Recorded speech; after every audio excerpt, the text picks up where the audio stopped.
Live 24/7. This is AGT Live 24/7.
করবার চেষ্টা করলাম যে আনন্দ বা সানন্দ, মানে আনন্দের সাথে আমাদের পড়াশোনা করতে হবে, আনন্দের মাঝে আমাদের নিজেকে খুঁজতে হবে যে হু এম আই, হু আর এই যে বিষয়টা, এবং এর মধ্যে সব কিছুই উপরওয়ালা কিন্তু সব কিছু আমাদের দিয়ে দিয়েছে। ফাউন্ডেশন যে সময় সেখানে কিন্তু নিজেকে খুঁজে বের করে। এই গ্রুমি চেহারা আমাদের সেক্রেটারি মহোদয় বলার চেষ্টা করেছেন যে ক্লাসে গেলে অনেকে দেখা যায় গ্রুমি চেহারা, একটা অনীহা একটা ব্যবস্থা থাকে বাড়ির থেকে বেরোবার আগে স্কুলের যে পরিবেশ যখন মনে হয়, তো সেই পরিবেশে অনেকে ড্রপ আউটের সংখ্যা আমাদের এখানে প্রচুর ছিল। এখানে যে তথ্যচিত্র বিস্তারিতভাবে এখানে দেখানো হয়েছে, একজন মহিলা টিচার মহোদয় বলছিলেন যে আমাদের এখানে এখন আগে যে ড্রপ আউট ছিল, এই সহজ যে অভিযান, এই কারিকুলাম যখন শুরু হলো তাতে করে প্রায় 100% ওনার বিদ্যালয়ে স্টুডেন্ট আসতে শুরু করেছে। এই ধরনের কারিকুলাম আমরা তো আগে কোনোদিন শুনিনি, খালি ভাবতাম যে স্কুলে যাব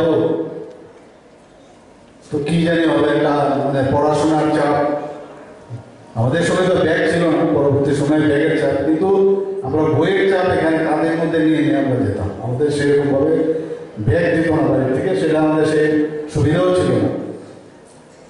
তো এই চাপের থেকে মুক্ত রাখার জন্য মাননীয় প্রধানমন্ত্রী নরেন্দ্র মোদীজি যে বলছেন যে এই যে 34 বছর পরে যে আমাদের যে শিক্ষানীতি ন্যাপ, ন্যাশনাল এডুকেশন পলিসি আজকে 2020-তে সেটা শুরু করেছে।